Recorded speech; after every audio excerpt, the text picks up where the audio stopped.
an adjunct fellow at the Washington Institute. He joins me now live from Tel Aviv. Neri, the last four elections didn't change much when it comes to the political gridlock. Will this round be different?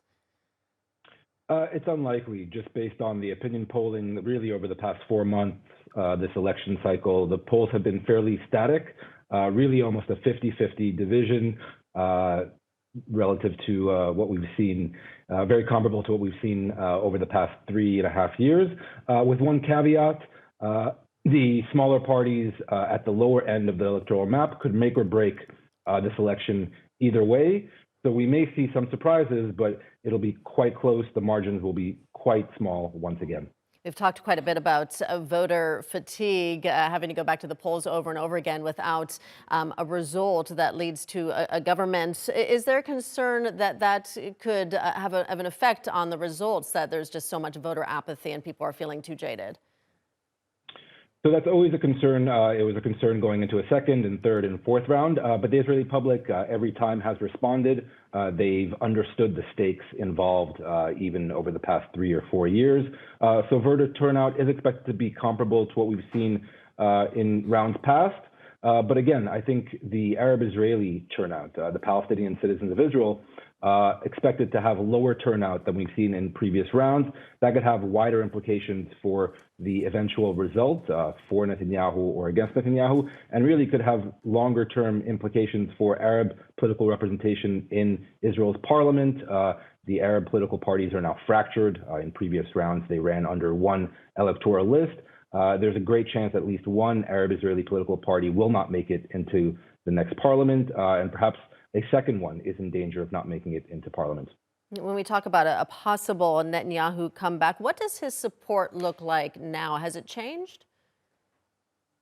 No, it's a very hardcore and loyal support base, traditional right-wing Israeli voters flocking to him once again. So he's been fairly steady over these last 3 or 4 years.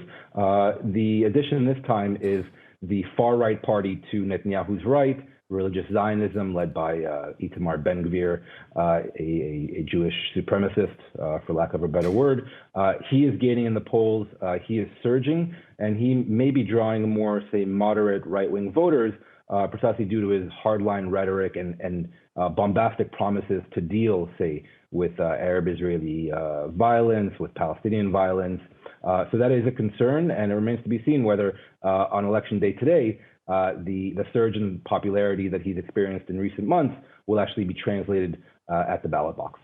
What's at stake here? Not just who potentially would lead Israel, but what do these results potentially mean for the country's future?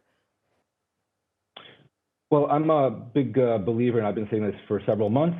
This election will be existential for Israel and Israel's identity as a liberal democracy. So it's not just the personality of Bibi Netanyahu, yes or no. It's really what Netanyahu represents and what his allies on the far right represent, which is a complete break from Israel's past traditions, such as they are, of liberalism, democracy, and the rule of law. So they really, Netanyahu and his allies, are quite public in their promises to go after Israel's judiciary, its Supreme Court, the Attorney General, any kinds of checks and balances over government and parliamentary rule. And if Netanyahu is able to secure a parliamentary majority, he is likely to actually move and execute all those plans against Israel's judiciary.